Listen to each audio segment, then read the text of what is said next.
კინოსკოლაში, ასე ქვია პროექტს, რომლის წარდგენა კულტურისა და ძეგლთა დაცვის სამინისტროში გაიმართა. ეროვნული კინოცენტრის ინიციატივით 17 მარტიდან საქართველოს 5 რეგიონში საპილოტო პროექტმა კინოსკოლაში განხორციელება დაიწყო. როგორც შეხვედრაზე გახდა ცნობილი, ამ ეტაპზე 40 სკოლაში ირჩა, სადაც 3 თვის განმავლობაში კვირაში ერთხელ უფროსი კლასელებისთვის ქართული და მსოფლიო კინემატოგრაფიის კლასიკური ნიმუშების ჩვენება იმართება. ინიციატივა მიზნად ისახავს მოზარდ-თაობაში კინოხელოვნების პოპულარიზაციას, ანალიტიკური აზროვნების, ესთეტიკური აღქმის უნარის განვითარებასა და ახალგაზრდებში კინოს შესახებ ცნობიერების ამაღლებას. ღონისძიების ორგანიზატორების განცხადებით, პროექტის ფარგლებში დაგეგმილია მოსწავლეებმა კინოსცენარებზე თავადაც იმუშაონ და მოკლე მეტრაჟიანი ფილმები გადაიღონ. შეხვედრას კულტურისა და ძეგლთა დაცვის მინისტრი გურამ ოდიშარია, ეროვნული კინოცენტრის დირექტორი ნანა ჯანელიძე, საქართველოს მთავრობის დიპლომატიური კორპუსის წარმომადგენლები და სხვა მოწვეული სტუმრები ესწრებოდნენ. როგორც კი ჩვენ დავიწყეთ მუშაობა ამ მიმართულებით, ერთ-ერთი ჩვენი მთავარი პრიორიტეტი გახდა რეგიონებში კულტურის ხელშეწყობა და კულტურული განათლების ხელშეწყობა.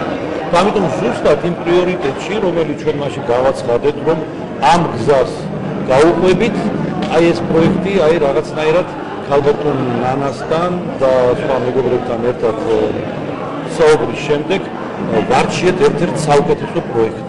ძალიან საინტერესო აღმოჩნდა მოსწავლეებისთვის, იმიტომ რომ ეს არ არის პროექტი, რომელსაც შინაარსობრივ უშუალოდ საგანმანათლებლო პროგრამასთან არის დაკავშირებული, ამიტომ ძალიან დიდი ინტერესით მოეკიდნენ მოსწავლეები. მე ვფიქრობ, რომ ესეთი და მსგავსი პროექტები არის იმისთვის, რომ სწორედ მოსწავლეებმა გამოიმუშაონ ის უნარჩვევები, რომელიც მათ სჭირდებათ ანალიტიკური აზროვნებისთვის, კონკრეტული გადაწყვეტილების მიღებისთვის. მით უმეტეს აქ ამ შემთხვევაში საერთოდ სხვა სფეროს ეხებიან და ამაში ძალიან დიდია მათი დაინტერესება.